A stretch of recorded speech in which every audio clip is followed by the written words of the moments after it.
அவதான் காரணமா?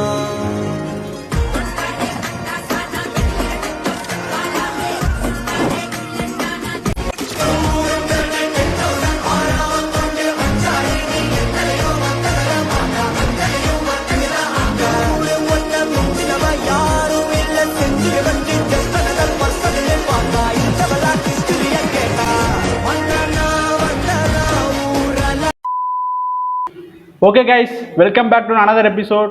ஸோ இப்போ நம்ம இந்த வீடியோவில் எதை பற்றி பார்க்க போகிறோம்னா, இப்போ பார்த்தோம்னா இன்னைக்கு ஃபுல்லாக பார்த்தோம்னா ஐபிஎல் ட்ரேடு ரிலீஸஸை பற்றி நிறைய நியூஸ் வந்துச்சு. ஸோ அதை தான் வந்து நம்ம சேனலில் பார்க்கலான் இருக்கோம். ஸோ என் கூட யார் இருக்கானே, என் ஃப்ரெண்டு கிஷோர் இருக்கான். ஹேடா கிஷோர். ஹாய் ஹரி. ஸோ நான் இந்த ட்ரேடு இந்த ரிலீஸ் எல்லாம் பற்றி கேட்கும்போது ஃபஸ்ட்டு நம்ம இத்தனை வருஷமாக நம்ம ஐபிஎல் பார்த்துருக்கோம். இதை பார்க்கும்போது எல்லாம் என்ன பண்ணுவோம், நம்ம ஆக்ஷன் பார்ப்போம். அதிகபட்சம் இந்த ட்ரேட்லாம் நமக்கு தெரியாது. இப்போ நம்ம புதுசாக இந்த ட்ரேடுக்குள்ளே வரும்போது நீ ஃபஸ்ட் இந்த ட்ரேடை எப்படி பார்க்குறேன்னு நான் உன்கிட்ட கேட்கலான்னு இருக்கேன். இந்த ட்ரேடை நீ என்ன மாதிரி பார்க்குற? ஒரு பாசிட்டிவாக இருக்கா, இல்லை வந்து இப்போ சில பேர் சொல்கிறாங்க லாயல்ட்டி போகுது, இல்லை பிளேயர் மேலே ஒரு இருக்க ஒரு பாண்ட் வந்து இது பிரேக் ஆகும்னு நினைக்கிறியா, இல்லை இது ஐபிஎல் அடுத்து மூவ் ஃபார்வர்ட் ஆகுதுன்னு நினைக்கிறியா? ஃபர்ஸ்ட் இந்த ட்ரேடை பற்றி என்ன நினைக்கிறேன்? கண்டிப்பாக இதை நான் பாசிட்டிவாக பார்க்குறேன். ஏன்னா இப்போ நீ பார்த்தேன்னா இப்போ எனக்கு எல்லா டீமே, இப்போ எனக்கு எந்த டீமுமே வீக் அப்படின்னு சொல்ல முடியாது. ஏன்னா அவன் தேவையை அப்படியே மாற்றி எக்ஸ்சேஞ்ச் பண்ணிக்கிறான். எல்லா டீமே எனக்கு என்ன தெரியுதுன்னா, இப்போ முன்னாடிலாம் தெரியும், இப்போ 2-3 டீம் தான் பிராண்டா இருக்கும், மீதிலாம் சும்மா அப்படியே அரைக்குறை டீமை வச்சு விளையாடுவாங்க. இப்போ எல்லா டீமும் ஈகரா இருக்காங்க. எந்தெந்த அந்த 11 பிளேயர்ல வந்து அந்த ஒரு பிளேயர் கூட ஹோல்டு இருக்கக்கூடாதுன்ற மாதிரி ஸ்குவாட் ஃபில் பண்ணி காம்படிஷன் இனி போக போக டஃபாக தான் இருக்கும். எந்த டீமே சொல்ல முடியாது. ஸோ இதை நான் நல்லா தான் பார்க்குறேன். லாயலிட்டி இனிமேல் அப்படி இருக்காது, முன்னாடி அப்படிதான் இருந்துச்சு. நம்ம அக்செப்ட் பண்ண கண்டிப்பா லேட் ஆக தான் செய்யும். பட் இதுதான் இனிமேல் அப்படிதான் போகணும்னு நான் நினைக்கிறேன். டீமுக்கு என்ன தேவையோ அதான் ஃபர்ஸ்ட் போடணும். கரெக்ட், அதுதான் நானும் அதான் சொல்லலான் இருக்கேன். ஏன்னா லாயல்ட்டிங்கிறதுலாம் எனக்கு தெரிஞ்சது பழைய மாடலா போயிடுச்சு. இப்போ வந்து எல்லா டீமுமே இப்போ அதுக்கு தான், இப்போ எல்லா டீம் மட்டும் இல்லை, இந்த ஃபேன் ஓனர்ஸ் எல்லாமே அதானே ஆசைப்படுறாங்க. இந்த டீம் ஜெயிக்கணும், அவங்களுக்கு காசு வரணும், ரெண்டாவது அவங்களோட ஃபேன் பேஸை கூட்டினா தான் அவனுக்கும் இதாக எல்லாமே வரணும்னால எல்லாருமே ஒரு விண்ணை நோக்கி போகும்போது இப்போ இந்த ட்ரேடுங்கிறது வந்து ஒரு பார்ட் ஆஃப் த ஐபிஎல் ஆயிடுச்சு. இது வருஷத்துக்கு நடக்கும்னு நினைக்கிறேன். ஸோ அதுக்கு மெயின் காரணம் வந்து எனக்கு தெரிஞ்சு இப்போ எந்த பிளேயர் ட்ரேட் பண்ணியிருந்தாலும் பரவாயில்ல, ஃபர்ஸ்ட் ஸ்டார்டிங்ல இதுக்கு விதை போட்டது பார்த்தா ஹர்திக் பாண்டியா தான். அந்த ட்ரேடுக்கு அப்புறம் தான் வந்து ஓகே இப்படி நம்ம பண்ணலாமாங்கிற ஒரு பெரிய டிரான்சிஷனுக்கு ஒரு ஸ்டார்டிங் பாயிண்டா இருந்துச்சு. ஸோ அங்கேருந்து தான் வந்து எல்லாமே ஆரம்பிச்சிச்சு. ஓகே, இப்போ ட்ரேட்ல இப்போ இந்த வருஷம் ஐபிஎல் நடந்த ஒரு பிக்கஸ்ட் ட்ரேட் பார்த்தீங்கன்னா, ரவீந்திர ஜடேஜா வந்து சென்னையில இருந்து மூவ் ஆன் ஆகி ராஜஸ்தான்லையும், அங்கிருந்து சஞ்சு சாம்சனையும் வந்து சிஎஸ்கே கொண்டு வந்திருக்காங்க. இது வந்து இல்லை நிறைய பாயிண்ட்ஸ் நான் பேசுறது இருக்கு. சரி, நான் ஃபர்ஸ்ட் நான் கிஷோர்ட்ட கேட்கறேன். கிஷோர், இந்த ட்ரேட் பத்தி நினைக்கிறடா? ஃபர்ஸ்ட் எனக்கு நீ எந்த ட்ரேட் கல்ச்சர் சொன்னாலும் எனக்கு ஜடேஜான்றது எனக்கு கொஞ்சம் கஷ்டமா, எனக்கு வேற எந்த பிளேயரும் இல்லையா அந்த மாதிரி எனக்கு தோணவும் செய்யுது. பட் இன்னொரு ஆங்கிள் பார்த்தா சரி, ஓகே ஜடேஜாவோட ரீசன் அந்த பேட்டிங் பவுலிங்னா என்னைக்குமே நான் ஜடேஜா ஓகே சூப்பராக தான் போட்டுருவான். பேட்டிங் ஃபார்ம் ட்ரிப் ஆகுது, ஸ்ட்ரைக் ரேட் மெயின் இஷ்யூஸ் வருது. பட் ஜடேஜாவோட மேக்ஸிமம் என்னன்னா 150 180 அதுதான் வந்து நேச்சுரல் ஆட முடியும். ஏதாவது ரொம்ப இதாக இருந்தால் தான் 200 ஸ்ட்ரைக் ரேட் போக முடியும். ஸோ ரொம்ப எக்ஸ்பெக்ட் பண்றதுனால அதனால விடுறாங்க. பட் என்னதான் இருந்தாலும் ஜடேஜா வந்து சிஎஸ்கேவோட ஒரு இன்டெகிரல் பாதை. இப்போ தோனிக்கு அடுத்துனா இப்போ ஜடேஜா அந்த மாதிரி இருந்ததுனால அது கஷ்டமா தான் இருக்கு. ஸோ எனக்கு அதுல என்ன டேக்னே தெரியல, அது நீ தான் சரி சொல்லணும். இல்லை, அது சிஎஸ்கே ஃபேனா எனக்கு ஃபர்ஸ்ட் நான் ஓப்பனாக சொல்லணும்னா எனக்கு கஷ்டமே இல்லை. ஏன்னா வந்து நான் அப்போ 2-3 வருஷத்துல அடிகளை நான் பார்த்துட்டேன். ஏன்னா நீ சொன்ன பாயிண்ட் தான் நான் சொல்றேன். தோனி வந்து பீக்ல இருந்தா ஜடேஜா மேல யாரும் கேள்வியே கேட்க போறது கிடையாது. ஏன்னா ஜடேஜா அப்பயும் இப்பயும் எப்பயும் அவரோட கேம் அதுதான், அவர் அந்த கேம் தான் ஆடுறாரு. ஆனா இங்க என்ன டிஃபரன்ஸ் ஆச்சுன்னா, டோனியோட ஏதும் டோனியோட ஃபார்மும் தான் இங்க பிரச்சனை. ஏன்னா அந்த மாதிரி இந்த கேலிபர் தோனிக்கு இப்ப இருந்துச்சுன்னா ஜடேஜாக்கு கொஸ்டினே இல்லை. தோனி இப்போ அவளால் இந்த நீ இன்ஜுரிக்கு அப்புறம் அவளால் அந்த பெருசா ஹிட் பண்ண முடியல, ஸ்பின் வீக்னஸ் நிறைய ஒரு இஷ்யூல மாற்றனால அடுத்து ஜடேஜா மேலேயும் ப்ரெஷர் இல்லை. ஜடேஜாக்கு முன்னாடி இருக்க தூபே எல்லாருமேலையுமே அந்த எக்ஸ்ட்ரா தோனியோட பிளேஸை ஃபில் பண்ணுங்கிற எக்ஸ்ட்ரா ப்ரெஷர் போகிறனால டெஃபினட்டா டீம் வந்து எனக்கு தெரிஞ்சு ஒரு ஃபார்வர்ட் போற மாதிரி தெரியல. எல்லாரும் தோனியோட ஒரு பிளேஸை வந்து ஏதாச்சும் பண்ணணுங்கிற ஒரு காஜில் ஆடுற மாதிரி தான் நான் பார்த்தேன். ஸோ அதுவே வந்து இப்போ இந்த ட்ரேட்னால எனக்கு அது ரிலீஸ் ஆகுதுங்கிறது ஒரு பெரிய ஒரு ஹாப்பினஸ் தான். அதுவும் இல்லாமல் சிஎஸ்கே ரிலீஸ்லாம் பார்க்கும்போது எனக்கு இப்போதாண்டா ஒரு பிரகாசமா ஒளி தெரிஞ்ச மாதிரி இருந்துச்சு. இப்பத்தே என் வாழ்க்கையில ஏதோ ஒரு மூலையில ஒளி தெரியுதுடா. அதான் நினைக்கிறேன் சிஎஸ்கேவோட ரிலீசஸ் எல்லாம் பத்தி பார்த்தேன்னா நான் சொல்ல இது எக்ஸ்பெக்டட் தான். நான் போன சீசனே தெரியும், இந்த திருப்பதி அந்த ஊடாக்கியஸ் எல்லாம் வந்து கண்டிப்பா கழட்டி விட்டு தான் ஆகும்.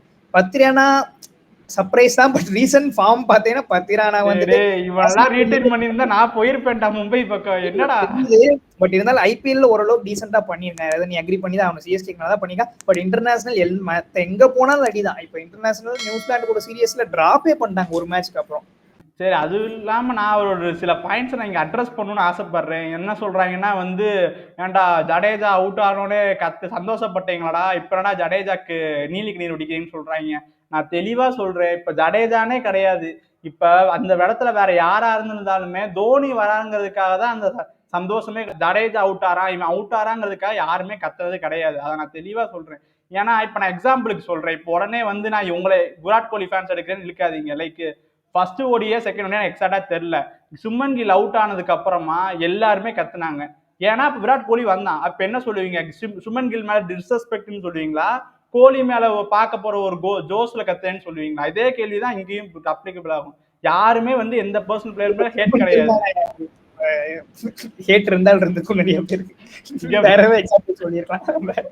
இல்ல நான் பார்த்ததுதானே சொல்ல முடியும். நான் சொல்றேன், இங்க யாருக்கு எந்த பிளேயர் மேல இது கிடையாது. அவங்க ஐடியலு இப்போ 10 11 12 மாசத்துல 2 மாசம் தான் வராங்க பார்க்க முடியுங்கும் போது அந்த ஃபேன்ஸ் அவங்க ஹாப்பினஸை காட்டுறது வந்து ஓகே, எனக்கு புரியுது. ஏன்னா இவன் அவுட் ஆயிட்டு போகும்போது அங்க செலிப்ரேட் பண்றது ஒரு ஹர்ட் ஆகும் தான். பட் யாருக்கும் அந்த இன்டென்ஷன் கிடையாது. எதுக்கு அவங்க டீம் பிளேயரே எதுக்கு வந்து அவுட் ஆகும்போது ஏதாவது ஒரு எனக்கு எனக்கு எனக்கு தெரியல, மற்றவங்களுக்கு எப்படின்னு தெரியல, எனக்கு அது ஒரு சென்ஸ் ஆகல. நான் எந்த பெர்ஸ்பெக்டிவ்ல பாக்குறேன்னா, ஓகே தோனி வராது அவருக்காக கத்தாதான் பாக்குறேன். அவுட் ஆன நீ அவுட் ஆயிட்டு போ சந்தோஷம் எனக்கு தெரிஞ்சு கத்துற மாதிரி நான் பார்க்கல. ஏன்னா இந்த 2 வருஷம் சிஎஸ்கே அந்த நிலைமையில இல்லை. அவனாச்சும் அடிச்சு கொடுத்தா போதுன்னு ஒரு நிலைமையில தான் இருக்காங்க தவிர நீ அடிக்கிறவன் அவுட் ஆன்னு போன்னு சொல்றா எனக்கு புரியவே இல்லை. இந்த ஒரு பாயிண்ட் நான் கிளியர் பண்ணலான்னு இருக்கேன். கரெக்ட். இதெல்லாம் வந்துட்டு இதெல்லாம் ஒரு பாயிண்ட். அதெல்லாம் என்னன்னா மத்த ஃபேன்ஸுக்கு வந்து ஓட்டுறதுக்கு ஒரு பாயிண்ட். இப்ப எங்க மாதிரி ஆர்சிபி ஃபேன்ஸுக்கு வந்து சிஎஸ்கே ஓட்டணும்னா இதெல்லாம் ஒரு பாயிண்ட். அந்த மாதிரி வந்து நீ ஜாலியா எடுத்துக்கோ. இது வந்து அதெல்லாம் எடுத்துக்க முடியாது. வீடியோலயும் சொல்றேன், சாட்லயும் சொல்றேன், அதெல்லாம் எடுத்துக்க மாட்டேன், அது முடியாது. சரி ஓகே, இப்ப சிஎஸ்கேல எவ்வளவு பர்ஸ் இருக்குன்னா 43.4 crores இருக்கு. ஸோ இந்த பர்ஸை வச்சுட்டு சிஎஸ்கே எதுக்கு டார்கெட் பண்ணணும்னு நினைக்கிறேன் ஃபர்ஸ்ட்? கரெக்ட். இது நல்ல கொஸ்டினரி. பட் எனக்கு இப்ப சாம்சங் வந்தனால சிஎஸ்கேவோட ஆல் ப்ராப்ளம் சார்ட்னு நான் கண்டிப்பா சொல்ல மாட்டேன். ஒரு 50% ஸ்குவாடை இன்னும் ஃபில் பண்ண வேண்டியது இருக்கு. இன்னும் நமக்கு நீ பார்த்தா இப்ப டீம் ஃபுல்லா ரைட் ஹேண்டர் பேட்ஸ்மேனா இருக்காங்க. தூபே ஒரு ஆள் வந்துதான் லெஃப்ட். அதனால நான் என்ன கேக்குறேன், நீ உருவில் ஆயுஷ் இந்த சீசன்லயும் ஸ்டார்டரா வச்சு ஆடுவியா? இல்ல பண்ண முடியாது. அதுதான் சொல்றேன். நீ ஆயுஷ் மாத்திரவே நான் போன சீசனே ஒன்று சொன்னேன், எனக்கு அது ரொம்ப பேக் ஃபுட் பிளேயர் மாதிரி இருக்கு, ஃப்ரண்ட் ஃபுட்ல ஓர ஆடினா மாட்டிக்குவானோ, இன்னும் எக்ஸ்பீரியன்ஸ் வேணும்னு எனக்கு தோணுது நான் சொன்னேன். பட் இருந்தாலும் நீ நிறைய ஃபில் பண்ணணும். லெஃப்ட் ஹேண்டர் யாரும் எடுக்கணும். இப்போ மில்லர் ஆக்ஷன் வந்தா மில்லரை டார்கெட் பண்ணலாம். இப்போ ரஸ்ஸில் நீங்க சொல்றீங்க, பட் ரஸ்ஸில் எடுத்தீங்கன்னா உனக்கு அது வந்து 1 year ஹாப்பினஸ் தான் தரும். ஆளு வந்துட்டு அவன் ரொம்பலாம் ஆட போறதில்ல, அவன் கெரியர் முடிஞ்சிருச்சு, சும்மா லீக்குக்கு வந்து பேரு காட்டிட்டு இருக்கான். ஸோ அவன் வந்து வேற பிரான்ச்சைஸ் தான் கரெக்டா இருப்பான்னு தோணுது. சிஎஸ்கேக்கு கரெக்டா இருக்க மாதிரி தோணுது. மேக்ஸ்வெல், லிவிங்ஸ்டோன் இருக்காங்க ஆப்ஷன் 2 பேர். அவங்க 2 பேர்த்தையுமே நீங்க இது பண்ணணும்னு நான் நினைக்கிறேன். அப்புறம் வேணும்னா இடையில நீங்க டாப் ஆர்டர்ல ஒரு எக்ஸ்பீரியன்ஸா வேணும்னா வெங்கடேஷ் ஐயர்ஸ் தேர். டாப் ஆர்டருக்கு எனக்கு தெரிஞ்சு இதுக்கு மேல எனக்கு தெரிஞ்சு மிடில் ஆர்டர் தான் எனக்கு ஒரு பேட்ஸ்மேன் நான் ஆசைப்பட்டேன். அது கிடைக்குமான்னு தெரியல. வெங்கடேஷ் கிடைச்சா நல்லா தான் இருக்கும். பட் இப்ப மேக்ஸ்வெல் ஆர் லிவிங்ஸ்டோன் 2 இடத்துல நீங்க எக்ஸ்பீரியன்ஸ் பேட்ஸ்மேன் 2 பேரே எடுக்கணும், இல்ல 2 இடத்துல 1 எடுத்தே ஆகணும். அது ஒரு ஹோல். அப்புறம் ஒரு நல்ல ஃபாஸ்ட் பவுலர், பத்திரானாக்கு ரீப்ளேஸ்மெண்டா ஃபாரின் ஃபாஸ்ட் பவுலர், ஒரு நல்ல பவுலரே வேணும். இப்ப பேஸ் அட்டாக் இல்ல, அட்லீஸ்ட் அவனாவது பேருக்காவது வந்து நல்ல பவுலர் அப்படின்னு சுத்தி இருக்கும்போது இப்ப யாருமே இல்ல ஃபாஸ்ட் பவுலரு. ஸோ அந்த டிபார்ட்மெண்ட் இது பண்ணும். அப்புறம் ஸ்பின்னர் எனக்கு வந்து ஸ்ரேயஸ் கோபால் மேல இப்போ கொஞ்சம் ட்ரஸ்ட் இருக்கு. ஏன்னா ரீசெண்ட் பெர்ஃபார்மன்ஸ் பார்த்துட்டு இருக்கேன், கொஞ்சம் நல்லா விளாட்றான், பேட்டிங்கும் நல்ல இம்பாக்ட் இருக்கு. அதே மாதிரி ஒரு ஃபாஸ்ட் பவுலர் வேணும், ஃபாரின் ஃபாஸ்ட் பவுலர். இருக்கான் எனக்கு தெரிஞ்சு. இன்னும் யாராச்சும் ஒரு எடுக்கலாம், இல்ல ஒரு இந்தியன் பவுலருக்கே போலாம் எனக்கு தெரிஞ்சு. லைக் ஆகாஷ் தீப் அந்த மாதிரி யாருக்காச்சும் போலாம். எக்ஸ்பீரியன்ஸ் வேணும். ஆகாஷ் தீப் மாதிரி போனேன்னா என்னதான் இருந்தாலும் நல்ல பவுலர் தான், பட் இன்னும் எக்ஸ்பீரியன்ஸ் இருக்கு. இப்ப அப்பனா பழையபடி மோஹித் சர்மாவை தான் திருப்பி கூப்பிடணும். இல்ல எனக்கும் தெரியல, பவுலர் யாராவது நட்ராஜன் ரிலீஸ்னாங்கன்னா ரிலீஸ் ஆகல. ஃபாஸ்ட் பவுலர் ஏதாவது ஒண்ணு பண்ணி ஆகணும். ஸோ இன்னும் கொஞ்சம் நிறைய ஹோல்ஸ் ஃபில் பண்ண வேண்டியது இருக்கு. மேக்ஸ்வெல் இல்ல லிவிங்ஸ்டோன், இது 2 ஷியோர் எனக்கு. 2 இடத்துல யாராவது ஒருத்தன் கண்டிப்பா சிஎஸ்கேக்கு இல்ல 2 பேருமே வர போறாங்க, எடுத்து ஆகணும், வேற வழியே. அப்படின்னா பேட்டிங் ஒரு 80% சார்ட்டட் ஆயிரும். அப்புறம் நீ பவுலிங்ல வந்து ஸ்பின்னர் ஸ்ரேயஸ் கோபால் இல்ல எவனா வச்சு ஓட்டிக்க வேண்டியதான். ஃபாஸ்ட் பவுலர் கண்டிப்பா வேணும். எல்லிஸ் இன்வெஸ்ட் பண்றியா இல்லையான்றது ஒன்னோடது. ஆனா நல்லாதான் போறான் எல்லிஸ். இப்ப ரீசெண்டா பாத்தீங்கன்னா சூப்பரா க்ரோ இங்க ஆயிட்டு இருக்கான். போன வருஷமே ஸ்டார்டிங் நல்லா தாண்டா விளாண்டா, இந்த 10 ரன் வந்ததுக்கு அப்புறம் தானே இவங்க உட்கார வச்சிட்டானுங்க இவனுங்க. ஐயோ அவ்வளவுதான் சிஎஸ்கே. இப்பெல்லாம் முந்திலாம் ரத்தமாரை பாட்டு கேட்கும் போது என் குடும்பம் ஞாபகம் வரும்டா. இப்பெல்லாம் இந்த பாட்டு கேட்கும்போது இந்த 10 ரன் முந்தாண்டா ஞாபகம் வருது. ஐயோ சாமி, ஒரு வழியா அவனை துரத்தி விட்டாங்க. ஆனா எனக்கு என்ன பயனா, திருப்பி ஆக்ஷன்ல 10 கோடிக்கு எடுத்துட்டாங்கன்னா நான் சத்தியமா இப்பயே சொல்றேன் வீடியோலயே, சிஎஸ்கே சட்டையை கழட்டி போட்டு நான் மும்பையோ இல்ல நல்ல பிரான்சைசி பக்கம் நான் ஓடி போயிருவேன்.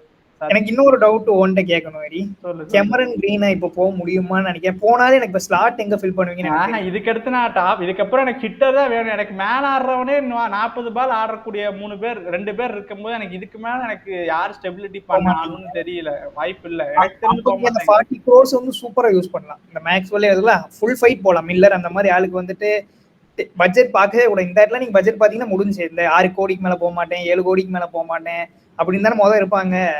அப்படிலாம் இருந்தோம்னா முடிஞ்சு. இப்ப வந்துட்டு கண்டிப்பா வந்து ஒரு பிளேயருக்கு வந்து 10-11 நாளுமே யோசிக்காம போயாகணும்.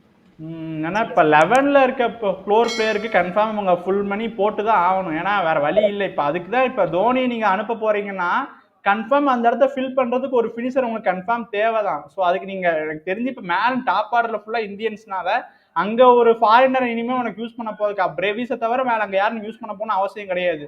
ஸோ இனியும் ஃபாரினர்ஸ்குள்ளா இருக்க போறது பவுலிங்லயும் அந்த ஃபினிஷர்லயும் தான். ஸோ அது வந்து சிஎஸ்கே கரெக்டா பார்த்துருக்கணும் தான் என் ஆசை.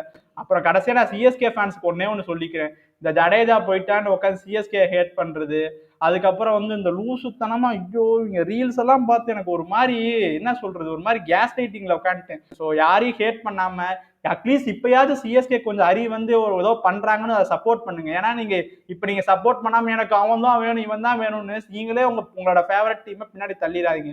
ஒன்னு டீம் பிடிச்சதுன்னா டீம் இப்போ நல்லது பண்றாங்க, நான் கெட்டது பண்ணும் போதுதான் டீமோட நின்றுட்டேன். இப்பதான் கொஞ்சம் நிலைமை புரிஞ்சு சரி நம்ம இந்த லாயல்ட்டி மயிறு மண்ணாங்கட்டியை பார்க்காம நம்ம டீமுக்கு என்ன வேணும் இப்பதான் யோசிக்கிறான். இப்ப நீ சப்போர்ட் பண்ணாதான் இன்னும் ஃபியூச்சர்ல நல்ல நல்ல யங்ஸ்டர்ஸ் எல்லாம் கொண்டு வந்து ஒரு நல்ல டீமா பில்ட் பண்ணுவான். ஸோ அதுக்கு நீ ஹெல்ப் பண்ணி வர பிளேயர்ஸை சப்போர்ட் பண்ணி அதுக்கு நல்லதுன்னா அக்செப்ட் பண்ணி, இல்லைன்னா அதை கிரிட்டிசைஸ் பண்ணு, சும்மா முட்டு கொடுக்காதீங்க. இதை தான் நான் சொல்ல விரும்புறேன். நீ தான் சொல்லணும். இதோட பாயிண்ட் சொல்றேன். இப்ப சிஎஸ்கே பண்றது கரெக்ட், பட் ஏன் பண்றாங்கன்றது இந்த ஆக்ஷன்ல விட்டது. அந்த தப்ப வந்து இப்ப சரி பண்றாங்க. அதுதான் சொல்றேன். அப்போ சப்போர்ட் பண்ணி ஃபயர் போட்டு இப்ப ஜடேஜா விட்டுற நீங்க எல்லாம் ஒரு பிரான்சைசியான்னு கேக்குறாங்க. டே அவனை 18 கோடிடா, 18 கோடி ஆல்ரவுண்டர்னு எடுத்திருக்கோம்டா, புரியுதாடா உங்களுக்கு? அதை ஏன்டா புரிஞ்சுக்க மாட்டானுங்க? நீங்க தான் புரிய மாட்டேங்குதுடா. இவனுங்க கேட்டா இவன் லாயல்ட்டிக்கெல்லாம் விளையாடலடா, நீ கொடுக்குற காசுக்கு அக்ரிமெண்ட் சைன் பண்ணி விளையாடுறாங்கடா, நல்லா புரிஞ்சுக்கோங்கடா. சும்மா ரீல்ஸை போட்டு தாலி இருக்கிறாங்கடா இவனுங்க. சரி ஓகே, நம்ம சிஎஸ்கே பத்தி இதுக்கு மேல பேச வேணாம், ஃபுல்லா பேசியாச்சு. நம்ம அடுத்த டீம் இப்ப சஞ்சு சாம்சனை ட்ரேட் பண்ணிட்டாங்க, ராஜஸ்தான் ராயல்ஸை பத்தி பேசுவோம். ராஜஸ்தான் ராயல்ஸ்னு பாத்தீங்கன்னா அவங்களுமே கொஞ்சம் பிளேயர்ஸ் எல்லாம் விட்ட மாதிரி இருக்குதுடா. அதை பத்தி நினைக்கிறேன். நிதிஷ் ராணாவை ட்ரேட் பண்ணிருக்காங்க, எதுக்குடா அதை பண்ணானுங்க? எனக்கு ஒண்ணுமே புரியலடா. இல்ல மேபி எனக்கு நிதிஷ் ராணாவை கேட்டு போய் பண்ண சந்தேகமா இருக்கு. டெல்லி வந்து இப்ப டெல்லி பிரீமியர் லீக்ல அட்டி பொழந்த 140 116 அடிச்சு T20 அடிச்சிட்டு இருந்தான். ஸோ எனக்கு மேபி அது தெரியல, அந்த லீகை பார்த்து அப்ரோச் பண்ணியிருப்பாங்களோன்னு தோணுது. பட் ஆர்ஆரோட பேட்டிங் ஸ்டார்டட் தான். ஏன் நான் சொல்றேன்னா பேட்டிங்ல டாப் ஆர்டர் ஸ்டார்டட். இதை நான் போன தடவை சொன்னேன், ஊரல் டாப் ஆர்டர் பேட்டரு. இப்ப சூரியவன்சில எனக்கு அவன் என்ன பண்றானே புரிய மாட்டேங்குது. நேத்தெல்லாம் சும்மா இதா இருந்தோடி மேட்ச் இந்த இந்தியா போடுறேன் 40 பால்ஸுக்கு 144 என்னமோ அடிக்கிறான். அவன் எப்படி போனாலும் அடிக்கிறாரு. வயசுக்கு தகுந்த பவரே இல்ல. பவர் எங்க இருந்தும் ஒரு ஆஃப் சைட்லயே அடிக்கிறாரு. 150க்கு அவுட் ஆயிட்டு போயிட்டு அழுகுறான். போயிட்டு ஃபர்ஸ்ட் பால்லே அவுட் ஆயிருப்பான், கேட்ச் ட்ராப் தான். பட் அந்த இன்டென்ட் இருக்கு, சர்வே வாரான அப்படின்னு போன தடவை பார்த்துட்டோம். அதனால குவாலிட்டி பவுலர்ஸே ஆட முடியுது. ஸோ அதை ட்ரஸ்ட் பண்ணியிருக்காங்க. அப்படி இல்லாட்டியுமே அவங்களுக்கு டாப் ஆர்டர்லாம் எக்கச்சக்க டீம் இருக்கு. ஒன் டவுன்ல நான் ஜூரல் மாதிரி ஆள் போட்டுட்டு, இல்ல அடுத்து ரியான் பராக் இருக்காங்க, சிம்ரன் ஹெட்மயரும் ரிட்டைன் பண்ணிருக்காங்க. அவங்களுக்கு ஒரு ஃபினிஷர் தேவையாச்சு. இப்ப ஜடேஜா வந்து அதை இது பண்றான். கரெக்ட், அதோட ஒரு ஃபினிஷர் வேணும்னு ஆசைப்பட்டாங்க. கரெக்டா நீட்டா ட்ரேட் பண்ணிட்டான் டானோ. அவன் கூட தான் ஃபர்ஸ்ட் இருந்தான் ஆர்ஆர் கூட. இடையில இப்ப டெல்லி போயிட்டு திருப்பியும் வந்தனால பேட்டிங் ஸ்டார்ட். பட் பவுலிங்ல இன்னும் ஹோல்ஸ் இருக்கு. பவுலிங் அவன் கான்சென்ட்ரேட் பண்ணி தான் அவன் அதுக்கு என்ன பண்ண போறாங்கன்னு தெரியல. சாம் கரன் மேபி ஆல்ரவுண்டரா யூஸ் ஆகும்.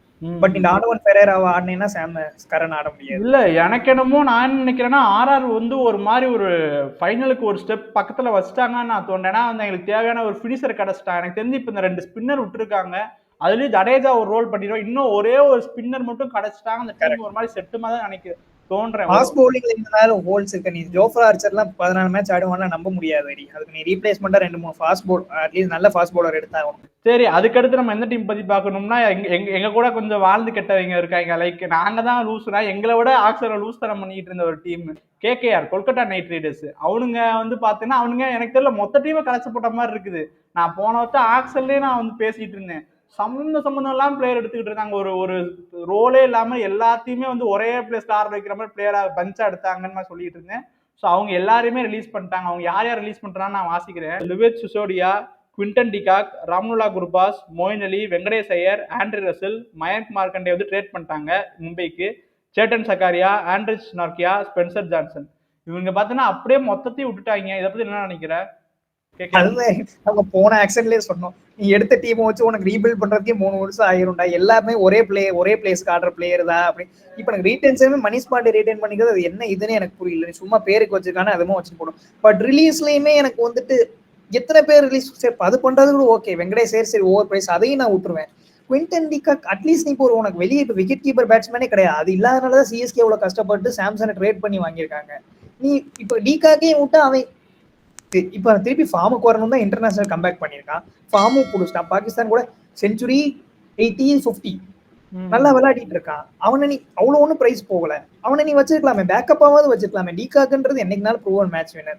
ரசில் நான் 100% அக்ரி பண்ணிக்கிறேன். ஏன்னா கெரியர் முடிஞ்சிருச்சு. ஆனா ஐபிஎல் அடிப்பான், அதுல டவுட்டே வேணாம். பட் 1-2 தான் இருக்கு. ஸோ எனக்கு அதான் கேகேஆர்னால பில்ட் பண்ண முடியுமானே தெரியல இப்ப team. But they are getting game green. அதுல நான் 100% ஷூரா இருக்கேன். எவ்வளவு நாள் ட்ரை பண்ணுவாங்க, அதுக்கு மேல யார் கொடுக்குறான்னு தெரியல. ஸோ கேம் கிரீன் இப்பயே ஒரு 30 crores இது வச்சுக்கலாம். 30 crores கிட்ட அக்கௌண்ட்ல ஏதாவது வாங்கி வேணா வச்சுக்கலாம். ஈடன் கார்டனுக்கு அதுக்கும் சூப்பரா பவுலிங்கும் சூப்பரா போட்டுருவான். பேட்டிங் அவனுக்குலாம் ஆஸ்திரேலியன் வேற கட் ஷாட் புல் ஷாட் தான் சூப்பரா ஆடுவான். ஸோ கிரீன் எனக்கு தெரிஞ்சு கேகேஆர்னு தோணுது. 24 கோடியில அவங்க எனக்கு தெரிஞ்சு பேட்டிங் வேணா ஃபயர் பவர் பண்ண முடியும். பவுலிங் எனக்கு பவுலர் இல்ல பண்றதுன்னா காசு இருக்கு. இப்ப ஆனா வெளியே ஆப்ஷன் இல்ல, நீங்க ஸ்கவுட் தான் பண்ணணும். ஸோ பாப்போம் கேகேஆர் என்ன பண்ண போறான்னு தெரியல. ஸோ அதுக்கடுத்து நான் எந்த டீமை பத்தி பேசணும்னா வந்து அடுத்து வந்து பாத்தீங்கன்னா ஒரு காசு வயசுல பார்த்தா லக்னோ சூப்பர் ஜெயின்ஸ் பாத்தீங்கன்னா ஷமியை வந்து திருப்பி வாங்கியிருக்காங்க. ஸோ அது ஒரு இன்ட்ரெஸ்டிங்கா இருக்கு. அப்புறம் பார்த்தீங்கன்னா இப்போ எனக்கு என்னடா இவனுங்க அர்ஜுன் எப்படா சர்துல் தாக்கரை கொடுத்துட்டு அர்ஜுனுக்கு எடுக்கிறாங்கன்னு எனக்கு புரியல. என்னடா இது ஒரு ட்ரேடு சம்பந்தமே இல்லாம இருக்குடா. அதை பத்தி சொல்றா, எப்படா கொடுக்குறாங்க? அது எனக்கு புரியல அர்ஜுன்க்கா ட்ரேட் என்ன ட்ரேடுன்னு. பட் ஷமி ட்ரேட் வந்து எனக்கு ரொம்ப நல்லா பிடிச்சிருக்கு. ஏன்னா அந்த பிச்சுக்குலாம் ஷமி சூப்பரா போட்டுருவாங்க. அது ஸ்லோ பிச் வேற. ஷமி பேஸ்க்குலாம் கண்டிப்பா அது ஒரு நல்ல அடிஷனா இருக்கும். பவுலிங் தான் போன தடவை அவங்களுக்கு ஒரு சோக்கா இருந்துச்சு, எல்லாம் இன்ஜுரின்னு போயிட்டு இருந்தாங்க. But Shami fully fit Shami வந்துட்டு அதுக்கு ஒரு எக்ஸ்ட்ரா பூஸ்ட் மாதிரி இருக்கும். அப்புறம் மில்லரை விட்டதும் எனக்கு அண்டர்ஸ்டாண்ட் பண்ணிக்க முடியுது. ஏன்னா டீம் ஃபுல்லா லெஃப்ட் ஹேண்டர். மில்லருக்கும் போன சீசன் வேலையே இல்லை. பூரனை ஃபினிஷரா வச்சுட்டு இருந்தாங்க, பண்ட்டை ஃபினிஷரா வச்சுட்டு இருக்காங்க. ஸோ எனக்கு எல்எஸ்ஜி ஓரளவுக்கு ஓகேன்னு தோணுது. அர்ஜுன் அது தெரியல, சும்மா அது வந்து இல்ல அதுக்கு என்ன சொல்றாங்கன்னா வந்து அர்ஜுனுக்கு கேம் டைம் கிடைக்குமாமா இங்க. சரி அது என்னமோ பண்ணி போன. இன்னொன்னு ரவி பிஸ்னாயோட இது எனக்கு எக்ஸ்போர்ட் எனக்கு பிடிக்கல. ஏன்டா அவன் நல்லா தானடா போட்டுட்டு இருந்தான். அவன் என்னதான் நம்பர் 1 ரேங்கிங் தான் நினைக்கிறேன் இன்டர்நேஷனல் T20. இல்லடா போன வருஷம் அடி வாங்குனா. சரி பட் ஓகே இருந்தாலும் எல்லாரும் ஒரு ஆஃப் சீசன் இருக்கதான். சரி நான் ட்ரஸ்ட் பண்ணிருப்பேன் ரவி பிஸ்னாவை. சரி தேர் சாய்ஸ், ஒன்றும் பண்ண முடியாது. ஏன்னா திக்வேஷ் வத்தி உனக்கு போன சீசன் ஒரு நல்ல இம்ப்ரெசிவா இருந்ததுனால எனக்கு தெரிஞ்சு மேபி போன வருஷமே அவ்வளோ ஆட வைக்கல அவனை. பட் திவ்கேஷ் ரத்தி அந்த சீசனுக்கு அப்புறம் சரியான அடி வாங்கிட்டான் இன்னைக்கு வரைக்கும். நிதிஷ் பிரசார் வாட் பிரசார் அந்த வீடியோ தான் வந்து போகுது. பொழந்திருப்பான், பாக்குற நல்லா இருந்துச்சு. ஓகே அவன் எல்லா டீமும் பார்த்தா ஓரளவுக்கு. ஆனா அவங்க டீம்லயும் பேட்டிங் வந்து செட்ரா. போன வருஷமே பார்த்தோம்னா நம்ம நான் சொல்லியிருந்தேன் அக்லின்னு. பட் ஆனா அந்த ஓப்பனிங்கே ஒரு டிஃபரெண்டான ஒரு ஓப்பனிங்கை வச்சே சூப்பரா கொண்டு போனாங்க. ஸோ அவங்களுக்கு தேவையானது வந்து பவுலிங் தான். அதுலயும் இப்போ ஷமி வச்சு ஸ்ட்ரென்த் பண்ணிட்டாங்க. பட் ஸ்பின்னர் ரத்தி அந்த திவ்கேஷ் நல்லா போட்டானா உண்டு, இல்லாட்டி வேற யாராவது பார்க்கணும் ஸ்பின்னர் ஏதாவது. சரி ஓகே நம்ம அதை பத்தியும் பேசியாச்சு. ஓகே இப்போ எம்ஐ பத்தி ரைட்டா டச்சப் பண்ணிட்டு போனா, எம்ஐ பார்த்தீங்கன்னா ஆக்ஷனுக்குள்ளேயே வராம ஆக்ஷன் பண்ண மாதிரி இருந்துச்சு. சர்துல் தாக்கரை வாங்கினாங்க, அப்புறம் பார்த்தீங்கன்னா செஃபேன் ரூதர்ஃபோர்ட வாங்கினாங்க, அதுக்கப்புறம் பார்த்தீங்கன்னா இவனை யாரு மயங்க் மார்க்கெட்டை வாங்கினாங்க. எனக்கு இந்த ஜிடி என்ன அவனுக்கு இருக்கா இல்லைன்னே தெரியல. எப்படி டீம்ல இருக்கிறதே 4 பேட்ஸ்மேனு, அதுல எப்படி ஒரு பேட்ஸ்மேன் வெறும் காசுக்காக கொடுத்தான்னு புரியல. அது என்னடா அது கணக்கு, எப்படா கொடுக்குறாங்க? இதுக்கு ஃபர்ஸ்ட் எனக்கு எதுக்கு அம்மை கொடுக்குறீங்க? அதாவது நீ ஒரு பிளேயரை கொடுக்குற, அப்ப இது காசு வச்சு நம்ம 2 கோடி வச்சு என்ன பண்ண போற? எனக்கு அதுதான் புரியல. எதுனால அப்படி கொடுக்குறாங்கன்னு நினைக்கிறேன். சரி GT first MI B team அப்படிங்கிறாங்க. ஜிடி எம்ஐ பி டீமா? இல்ல எனக்கும் சீரியஸா புரியல. செர்ஃபைன் யூசர் போர்டு தான் போனாடி அவங்களுக்கு அடிச்சு கொடுத்ததே கரெக்டா. பாதி மேட்ச் வந்து அடிச்சது. பட் என்ன நினைக்கிறேன்னா இப்ப செர்ஃபைன் யூசர் போட ஃபார்ம் வந்து ரொம்ப கேவலமா இருக்கு. இப்ப பங்களாதேஷ் கூட ஆரம்பிச்சு டக்குன்னு இப்ப நியூசிலாந்து கூடயும் 3 டக் ஆயிட்டான். இப்ப எனக்கு தெரிஞ்சு கடைசி ஒரு 10 இன்னிங்ஸ்ல 5 டக் அவுட் ஆயிட்டான். அது ரன் அடிக்க கஷ்டப்படுறது வேற, ஒரு ரன் அடிக்கிறது கஷ்டப்படுறது வேற. இவன் அந்த நிலைமையில இருக்கான். பட் என்னதான் இருந்தாலும் ஐபிஎல்ன்றது டிஃபரெண்ட், அந்த பிக்சர்ஸே டிஃபரெண்ட், அடி பொழந்துருவான் ஐபிஎல்ல. ஹர்திக் பாண்டியாக்கு நீ மேல போட்டேன்னா இல்ல கீழேயோ ஏதோ போட்டேன்னா செர்ஃபைன் யூசர் ஹர்திக் பாண்டியா காம்போ எனக்கு நல்லா இருக்கும்னு தான் தோணுது. அதான் மும்பை எப்பயுமே வந்து ஏதாவது நீட்டா பண்ணிடுறான். இன்டெலிஜென்ட் மூவா எனக்கு என்னன்னு தெரியல. பட் ரொம்ப இந்த சலசலப்பெல்லாம் இல்லாம நீட்டா டீம் எடுத்துறாங்க. அதே மயங்க் மார்க்கண்டே அவங்களுக்கு ஆல்ரெடி ப்ரூவன் அந்த கிரவுண்ட்ஸ்ல வந்துட்டு ஆல்ரெடி சாம்பியன்ஷிப் வின்னிங் பண்ணும்போது டீம்ல இருந்து நல்லா இது பண்ணான். ஸோ அதையும் ட்ரஸ்ட் பண்ணி எடுத்திருக்காங்க. சர்துல் தாக்கூர் லோக்கல் பாய், அது அவனை நமக்கு ரிவ்யூ பண்றதுக்கு எனக்கு இது இல்லை. அவன் ஏதாவது பண்ணுவான், அவன் பாட்டுக்கு இருப்பான். ஆனா இவங்க எல்லாம் டைரக்டா மெயின் லெவல் ஆடுவாங்களாங்கிறது ஒரு மாதிரி சந்தேகமா தான் இருக்கு. நானும் அந்த தீபக் சகாருக்கு பதில் ஆட வச்சிருவேன். தீபக் சகார் சப்போஸ் இன்ஜூரி ஆனா இல்ல அட்லீஸ்ட் ட்ரை பண்ணுவேன்.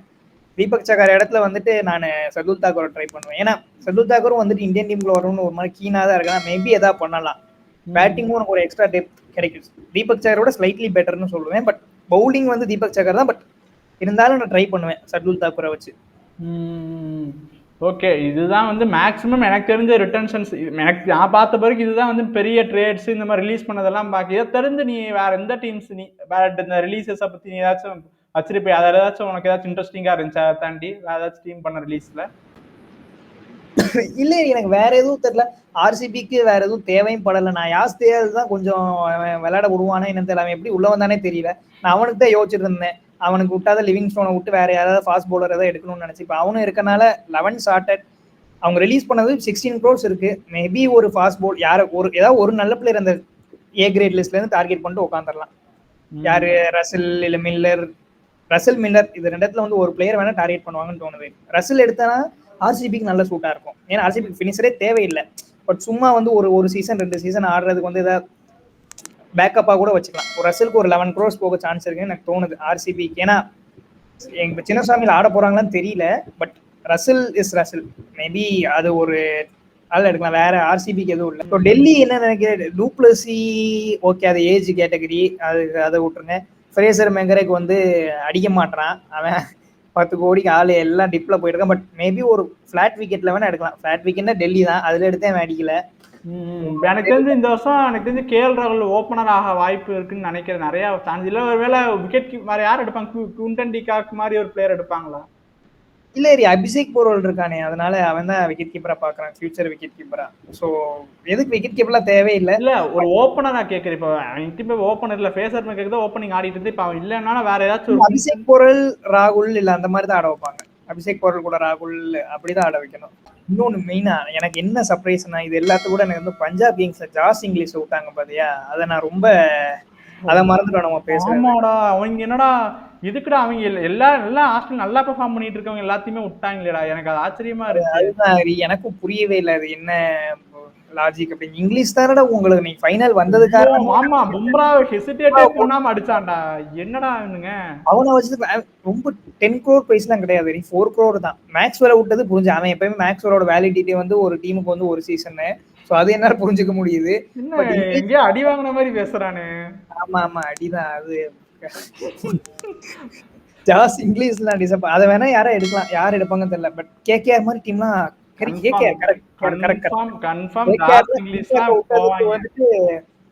அங்க போனா செம்ம பேட்டிங் ஆடலாம். ஓப்பனிங்லாம் விக்கெட் கீப்பர் வேறடா. அதான் கரெக்ட். இப்பதான் எனக்கு தோணுது இங்கிலீஷ் வந்து கேகேஆர் போறதுக்கு நல்ல சான்ஸ் இருக்கு. சரி, ஓகே, எங்களோட பாயிண்ட்ஸ் எல்லாம் பேசிட்டோம். நாங்க ஏதாச்சும் உங்களுக்கு ஏதாச்சும் தாட்ஸ் இருந்துச்சு, இந்த உங்களோட பிடிச்ச டீம் இந்த பிளேயர் தான் எடுக்கணும்னா கீழே கமெண்ட்ஸ் சொல்லுங்க, அதையும் நாங்க பாக்குறோம். ஸோ வீடியோ பார்க்குறவங்களாம் மறக்காம லைக் பண்ணுங்க, கமெண்ட் பண்ணுங்க, ஷேர் பண்ணுங்க, மறக்காம சப்ஸ்கிரைப் பண்ணி பெல் ஆல்ல போட்டுக்கோங்க. அப்பதான் நான் போற வீடியோ டக்குன்னு வரும். ஸோ நெக்ஸ்ட் வந்து நான் பார்த்தீங்கன்னா இந்தியா சவுத் ஆப்பிரிக்கா மேட்ச் போய்கிட்டு இருக்கு. அதோட ரிவ்யூ வந்து சந்திக்கிறோம். until then it's bye from Hari. Bye guys. Bye doctor. Bye guys. Bye Hari.